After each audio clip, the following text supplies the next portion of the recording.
Marami ang nag-iisip kapag natanggal na yung braces, tapos na din yung treatment mo. Mali po, hindi po.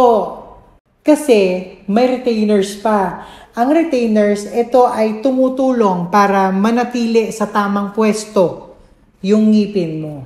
Hi, this is Dr. Isra. Pag-usapan naman natin kung ano-ano ba yung mga purpose talaga ng retainers. Alam nyo ba na natural lang na gumagalaw yung mga ngipin natin after braces? Kaya kung wala yung retainer, pwede talagang bumalik sa dating itsura or dating alignment yung ngipin natin. Sayang naman yung alignment, sayang naman yung effort mo, sayang din yung investment na nagawa mo na. May dalawang common types tayo ng retainers. Ito yung removable at saka non-removable. Sa removable, ito yung natatanggal na. Ang iba't ibang klase nito ay yung tinatawag natin na Howley retainer, wrap around na retainer, at saka yung invisible retainer.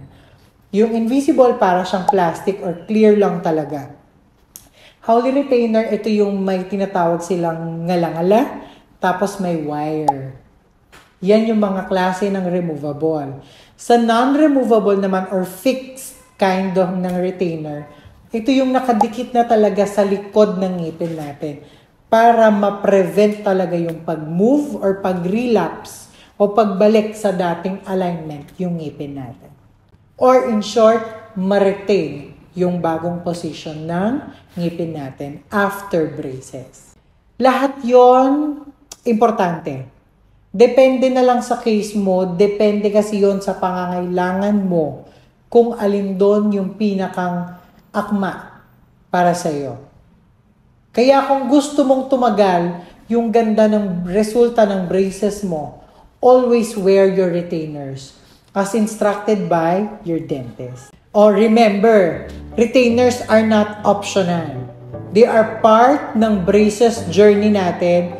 And remember din na I'm here to help.